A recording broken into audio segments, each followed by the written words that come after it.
والصلاة والسلام على سيد الأنبياء والمرسلين أما بعد أعوذ بالله من الشيطان الرجيم بسم الله الرحمن الرحيم اللهم صل على محمد وعلى آل محمد وسلم نوة الأربعين نوة الاعتكاف نوة الخلوة نوة الأسلة نوة الرياضة نوة السلوك لله تعالى العظيم في هذه الزاوية. السلام عليكم ورحمة الله تعالى وبركاته. وعليكم السلام. Inshallah, today we will touch a very important topic, and I request everyone to pay attention, as lot of misunderstandings and misconceptions and lot of things which we see and which we hear around us will be cleared, inshallah. Today we see that whenever someone he is suffering or she is suffering, if anyone is facing any problems, immediately they start thinking that someone has done black magic. The first thing that comes to the mind of people is someone has done something to me. Before that, we do not think, what is my amal? How am I behaving? Am I obedient servant of Allah subhanahu wa ta'ala? Or am I trying to be good? Am I trying to be pious? Am I trying to worship? No, we don't think of all these things, and immediately what comes to our mind is someone has done something. And a lot of people, they come to us and they say, please check what is wrong, please check, maybe someone has done to me. They start doubting people. I have a doubt on so and so person, he has done something to me. Immediately we start pointing fingers on people. Astaghfirullah. May Allah save us from this. We need to understand what is this magic, what is sihr, why and how it affects us, or how it can affect people, and what is the cure, what is the protection. If we know these things, if we know what it is, it will be easy for us to save ourselves from such things. Allah subhanahu wa ta'ala, the translation of this ayat in Quran, He says, then they used to learn from them that, which is black magic, with which they could leave separation between a man and his wife, but they were not to bring harm through it to anyone without the will of Allah. This ayat itself is clearing everything, that without the will of Allah, these things cannot affect us. Imagine, Allah subhanahu wa ta'ala, He is giving you rizq, He is giving you children. Can someone stop this? Anyone has power to stop what Allah subhanahu wa ta'ala is giving? Anyone has power? Can we, whoever is thinking is of the weakest iman, that if Allah is giving and some makhluk is stopping, it's not possible. It's not possible. But we cannot deny the fact that there is sihr. But what is it and how does it affect? We need to understand this. And whom does it affect? And whom should we go to? And where should we be to save ourselves from such things? I have jotted down some points which I will share with all of you. And before that, I will share something which is very important. Before pointing fingers to other people, before claiming something against someone which is a sin, we have to fear Allah subhanahu wa ta'ala. We have to love Allah subhanahu wa ta'ala.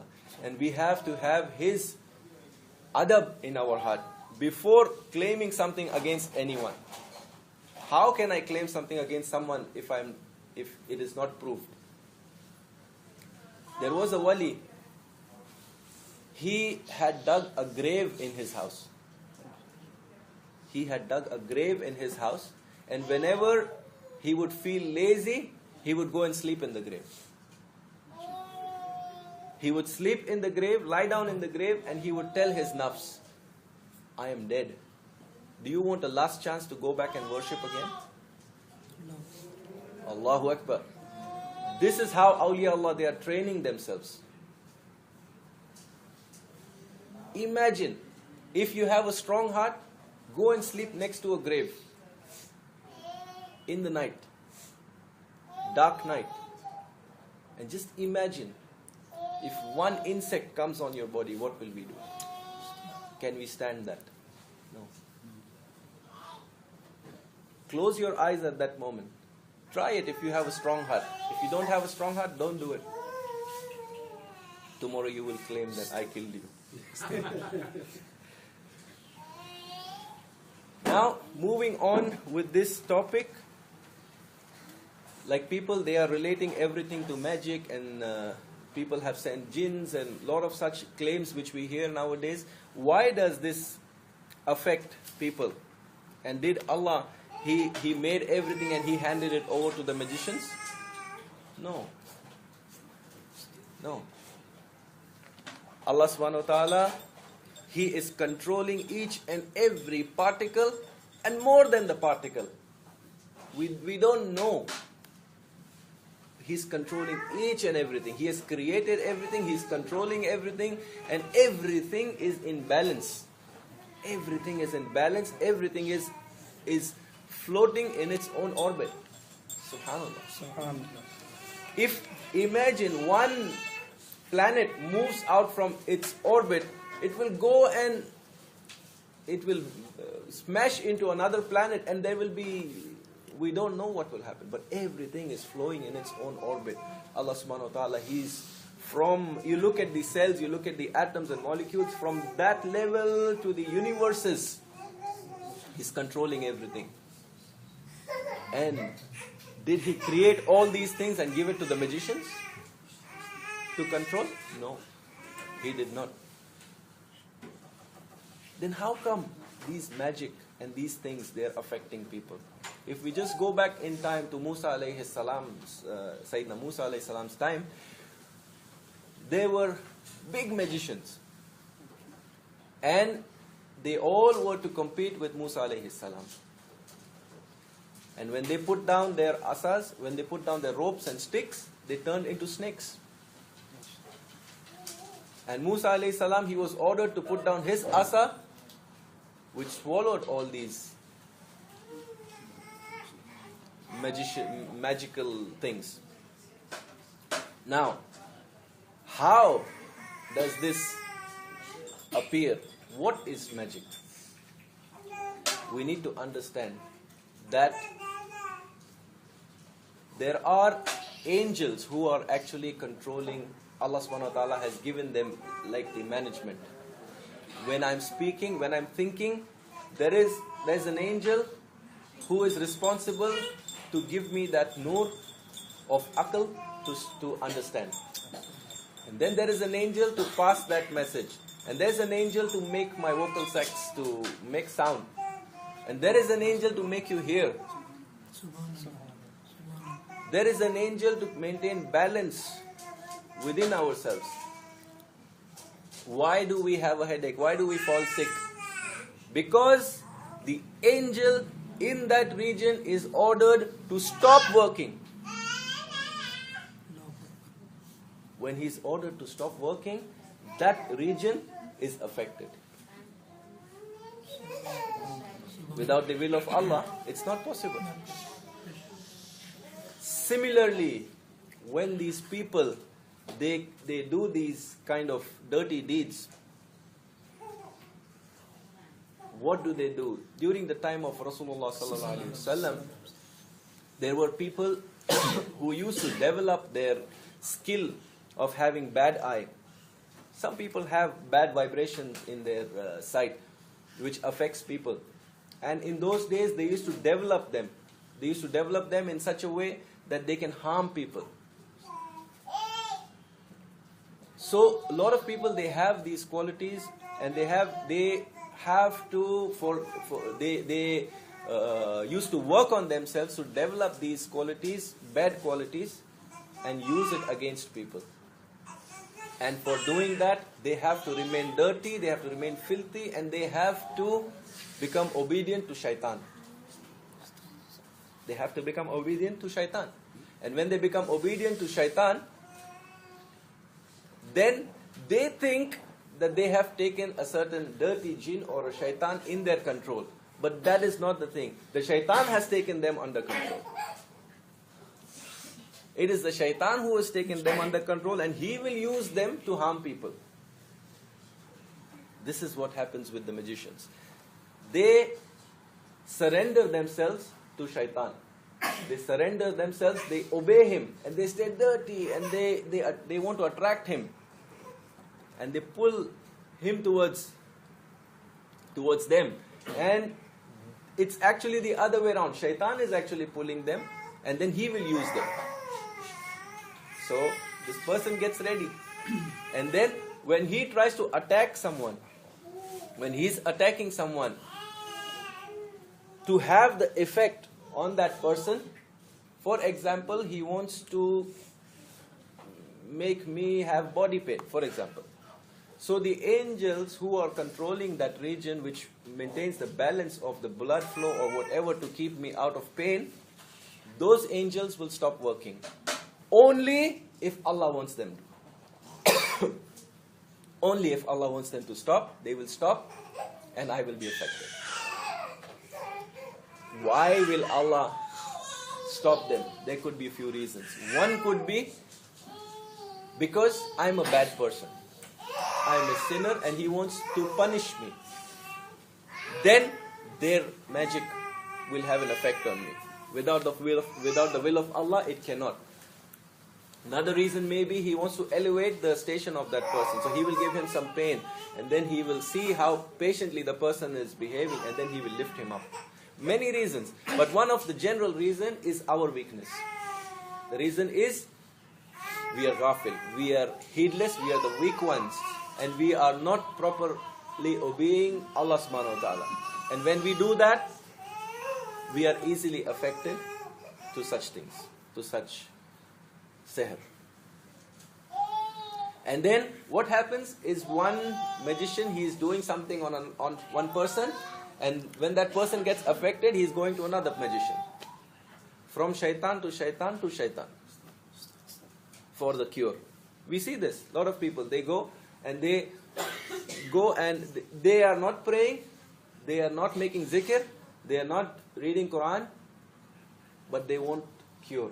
So who do they go to? If they go to a wali, awliya Allah, they will ask them to practice, they will ask them to worship, they will give them zikr to read. But if they go to such people, bad people, they will take the money and they will give some nonsense and they will say go. From one shaitan affecting to another one, and then he goes to a third one. During the time of Sayyidina Muhammad sallallahu alaihi wasallam, may Allah make us good ummatis of Rasulullah sallallahu alaihi wasallam. During his time, yes, someone had practiced such things on the Prophet sallallahu alaihi wasallam. This is well known, and he had taken some hairs of Rasulullah sallallahu alaihi wasallam and put them around a comb and put them in a well and things like that. But this was for a reason. This was for a reason. When this was done, Rasulullah sallallahu alaihi wasallam, on him was revealed the last two surahs of the Quran. And he ordered his servants to bring that comb, and then as he kept reciting, those knots kept opening. So the treatment is also there in Quran. Number one, yes, we need to be from the Ahl al-Zikr. We need to be from the people who are remembering Allah. When we are remembering Allah, all these angels will be busy with zikr. They will enjoy such things. But the ghafil people, when they are not in zikr, when they are not in worshipping, they get affected. So Rasulullah sallallahu alaihi wasallam, on him was revealed these two ayats. We should recite these and blow on ourselves every day. And it is very strange when people who are Ahl Zikr, who are people of the Zawiyah, people who are practicing, who are worshipping, and then when they have some problem, they come and they say, can you check if someone has done black magic on me? It's not possible. Unless the weakness is in us. It will not affect the people of Zikr. It will not affect the people who are staying close to Awliya Allah. It will not affect the people who are regularly attending these gatherings. If we remember what Shaykh Bahauddin he was mentioning from Grand Sheikh's sayings that only 3 reasons to miss the zikr. Number 1, if we are traveling. Number 2, if we are sick. Number 3, if we are dead. No 4th reason. So people who are not traveling, not sick and not dead should not be affected with these black things or black amals of bad people. Once there was, and now we will, the ruqya or the blessings or the blowing on the self or on other people, this is proven from the Sahabas. Once some Sahabis, they were traveling and there were some Bedouins who called them and they said that any one of you, do you know ruqya? Can you blow on someone? Because a snake or a scorpion had bitten that person. So these Sahabis, they went, one of them, he recited something and he blew on the person and he was cured. And when Rasulullah sallallahu alaihi wasallam, he asked them, what did you read? He said, I recited Surah Fatiha. And he blew on them and the person was cured. And they even took some hadiyah in exchange of this service. And the Prophet sallallahu alaihi wasallam, we make it very short, he also took a share of it. SubhanAllah. The person was cured. So blowing like this cannot be denied. It cannot be said that this is not Islam, this is not jaiz within our religion.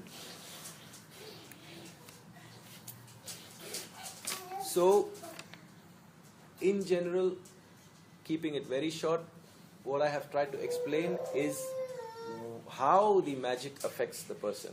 And then going back to Musa alayhi salam's time, or even in our time, when we see some people, they show some magic. Some people, they even pretend to be Sufis and they are actually practicing something wrong. And they show something which appears to be something else. How does this happen? This happens again with the will of Allah, is when the person, for example, he wants to show a stick as a snake. When he puts the stick down and he reads whatever his kufriya, whatever he wants to read, and then he blows, so the ability of seeing things right gets affected. Those angels, they stop doing their job for that particular time, because Allah subhanahu wa ta'ala wants them to see like this. It's like if we give an example, we have seen mad people, they go and they talk to the tree, they talk to walls, because their sense of understanding that this is a wall is finished or is blocked, but they feel this is a man, so they speak to him. Similarly, when this person blows something, those powers get affected. And then the person, he starts talking, or he starts seeing the stick as a snake. But the people of zikr, the people of Ahl zikr, they will not get affected. So if we are in the right circle, if we are with the right people, we will be saved. We do not need to worry about these things. We do not need to be afraid. And there is nothing big or bigger than the rahmah of Allah subhanahu wa ta'ala. Some people, they come and they say we have very heavy magic and this magic and that magic and that magic. Can we be cured? Of course you can be cured. Of course you can be cured. Is there anything more mightier than what Allah subhanahu wa ta'ala has given?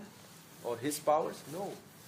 For example, when we put a taweez in our homes, what happens? When we wear a taweez around our neck, what happens?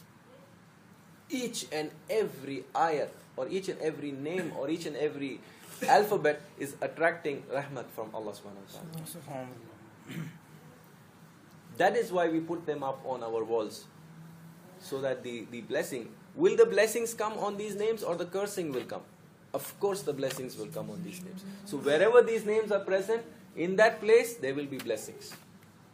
The names of Ashab al-Kahf, why do we put them? Because those people, those awliya, they were protected and they were blessed, and rahmat was coming on them for more than 300 years. So if you have their names in your home, the rahmat will come over there, because Allah will look at those names with mercy. So what happens is, for curing, when a sheikh, he's giving some kind of taweez for them to wear, those affected areas, those angels, they start becoming active again. Because the rahmat is coming in a particular way. That's why you see different type of naqsh.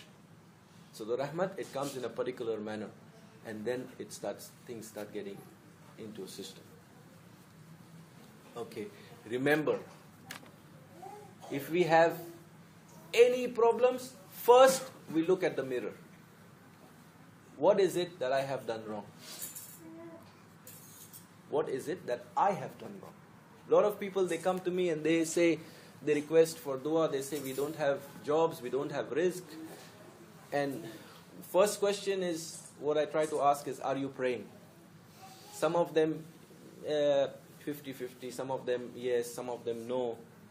Most of them missing fajr. Most of such cases, missing fajr. Sleeping between asr and maghrib. Sleeping between maghrib and isha. So the problem is with us. Let us solve the problem within us. Let's not make claims. He made black, he made blue, he made purple, he made brown. What is this? Some people, they have a different mentality. They will come and ask, I don't know why I have so many troubles. I don't know what I have done to deserve this. Oh, mashallah, as if we are pure as we were born. We didn't do any sin. Instead, we have to make astaghfar. Seek forgiveness from Allah subhanahu wa ta'ala. And be with the Ahl Zikr, be with the people of Zikr, be with, like it is said in Surah Fatiha, be with the ones on whom Allah is bestowing His bounties. May Allah make it easy for all of us. May He save us from such people. And if you can share this sohbat with people who have confusion in their mind, I think I have covered the topic with a few important points which we need to share with people. So we save them from going to the wrong people. Save them from, it is very important, it's our duty to save them from falling in a black hole from which it's very difficult for them to come back. When they go down there, when they go to such people, they are going into the arms of shaitan. When they're going to the wrong people, they are going in the arms of shaitan. Stop them. Bring them to the place where Allah subhanahu wa ta'ala, He says, He's present, He's sitting with the ones who are making zikr. This is the hadith of Rasulullah sallallahu alaihi wasallam. He says that, Ana jalisum man zakarani. Ana jalisum man zakarani. I'm sitting with the people who are making zikr. Allahu Akbar. What else we want? Ask. Keep your niyat, keep your intentions clean during zikr. Allah is with us. We are praising the Prophet sallallahu alaihi wasallam. He is with us. Bring the people to such gatherings. Save them from those. ومن الله توفيق حرمة الحبيب حرمة الفاتح.